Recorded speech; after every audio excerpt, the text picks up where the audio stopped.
Barrister Gauhar का इमरान खान का इलाज शिफा अस्पताल में ज़ियाती मौलजीन से करवाने का मुतालबा।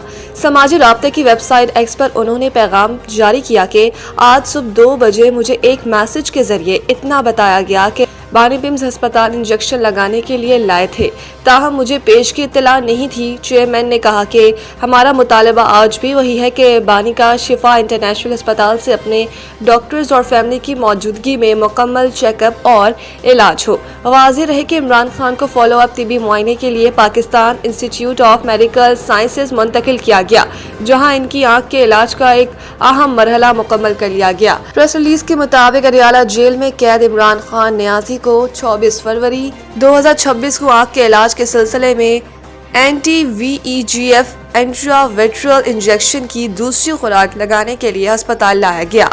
तिबी अमल से कबल माहिरीन के बोर्ड ने इनका तफसीली मुआयना किया, जिसमें कंसल्टेंट कार्डियोलॉजिस्ट की जानिब से इकोकार्डियोग्राफी और ECG की गई, जिनके नताइज नॉर्मल आए, जबकि कंसल्टेंट फिजिशियन ने भी उन्हें तिबी तौर पर मुस्तहकम करार दिया। डॉक्टर्स ने बाकायदा रजामंदी हासिल करने के बाद ऑपरेशन थिएटर में मुकर्ररा हिफाजती प्रोटोकॉल और मॉनिटरिंग के तहत कंसल्टेंट ऑप्थेल्मोलॉजिस्ट की निगरानी में माइक्रोस्कोपी गाइडेंस के साथ anti-VEGF इंजेक्शन की दूसरी खुराक दी, जिसे कामयाब करार दिया गया।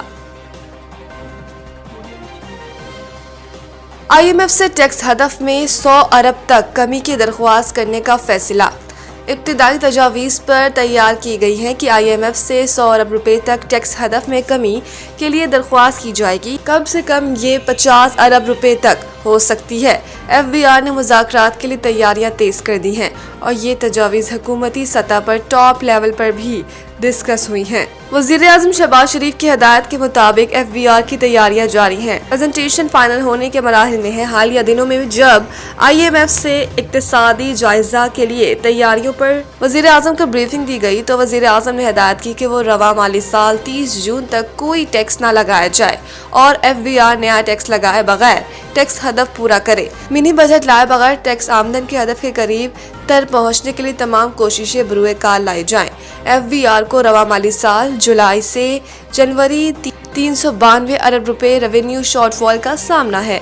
IMF के साथ महंगाई और मुआशी तरक्की की शरह के हिसाब से टैक्स कलेक्शन पर खसूसी सेशन होगा। रवा माली साल सुपर टैक्स से 217 अरब रुपए की वसूली का इम्कान है। गुज़िश्ता माली साल 2024-2025 के पहले 7 माह के दौरान 6,699 अरब रुपए टैक्स कलेक्शन रिकॉर्ड हुई। ज़राए के मुताबिक IMF के मानने या न मानने पर फैसला मुनहसर है। KPK पुलिस में घूस मुलाजमीन का स्कैंडल, किसी को सजा मिली न रिकवरी हुई। इस स्कैंडल में ये बात सामने आई कि पेशावर में जाली तनख्वाहों की मद में सरकारी खजाने से करोड़ों रुपए निकलवाए जाते रहे, मगर अब तक ना कोई गिरफ्तारी अमल में आई, ना रकूम की रिकवरी हुई और ना ही किसी के खिलाफ बाकायदा कार्रवाई की गई। तहकीकात में इंकशाफ हुआ था कि सिर्फ पेशावर पुलिस में कम अज कम 30 गैर मौजूद एहलकारों के नाम पर तनख्वाहें जारी की जा रही थी। पुलिस के तर्जुमान ने बताया कि इंक्वायरी पर कार्रवाई जारी है, तहकीकात जारी है और जिम्मेदारों को सजा दी जाएगी और खुर्द बुर्द रकम भी वापस लेकर कौमी खजाने में जमा कराई जाएगी। उन्होंने कहा कि तहकीकात में वक्त लगता है, ताहम केस में कार्रवाई जारी है। स्कैंडल में मुबैना तौर पर इस नेटवर्क ने बरतरफ मुलाजमीन के सर्विस कोड दोबारा इस्तेमाल किया। मुसलसल अदम कार्रवाई ने शफाफियत और अंदरूनी निगरानी पर संगीन सवालात उठा दिए और ये मामला न सिर्फ पुलिस महकमे बल्कि सूबाई सरकारी मुलाजमीन पूरे निज़ाम हुक्मरानी पर सवालिया निशान बन चुका है। डील नहीं हुई तो ये ईरान के लिए बहुत बुरा दिन होगा, ट्रंप का इंतबाह। अमरीकी सदर ट्रंप ने chairman joint chief of staff general dean cabin के ईरान पर अमरीकी हमले के मुखालिफ होने से मुतालिक खबरों की तरदीद कर ली।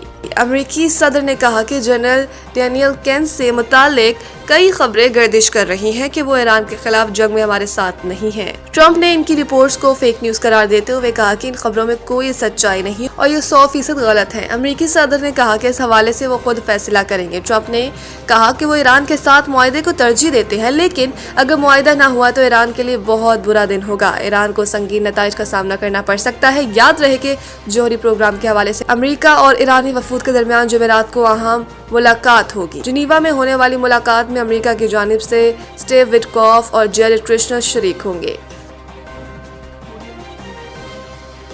T20 वर्ल्ड कप, ICC ने सेमीफाइनल का शेड्यूल तब्दील कर दिया। पाकिस्तान सेमीफाइनल के लिए क्वालिफाई करेगा या नहीं, श्रीलंका के सेमीफाइनल में क्वालिफाई करने पर पहला सेमीफाइनल कोलंबो में खेला जाएगा, चाहे मध्य मुकाबल भारतीय टीम हो या कोई और। आईसीसी की जानिब से सुपर 8 मरहले की तकमील के बाद तमाम स्टेक होल्डर्स को भेजे गए एलामिया में सेमीफाइनल्स के इंतजामात की वजाहत की गई है। एलामिया के मुताबिक पहला सेमीफाइनल कोलंबो या कोलकाता में मुनक्किद हो सकता है और ये फैसला मखसूस शराइत के तहत किया जाएगा। एलामिया में कहा गया है कि अगर पाकिस्तान सेमीफाइनल के लिए क्वालिफाई करता है तो वो 4 मार्च को कोलंबो में सेमीफाइनल 1 खेलेगा। अगर पाकिस्तान सेमीफाइनल में जगह ना बना सके लेकिन श्रीलंका क्वालिफाई कर जाए और इसका मुकाबला भारत के अलावा किसी और टीम से हो तो श्रीलंका सेमीफाइनल 1 कोलंबो में खेलेगा। आईसीसी ने यह भी वाज़ेह किया कि अगर ना पाकिस्तान और ना ही श्रीलंका सेमीफाइनल पहुंचते हैं तो सेमीफाइनल 1 कोलकाता जबकि सेमीफाइनल 2 मुंबई में खेला जाएगा। अगर भारत सेमीफाइनल में रसाई हासिल करता है तो वो मुंबई में खेलेगा, सवाए सूरत के कि जब इसका मुकाबला पाकिस्तान से हो। ऐसी सूरत में मैच कोलंबो मुंतकिल किया जाएगा।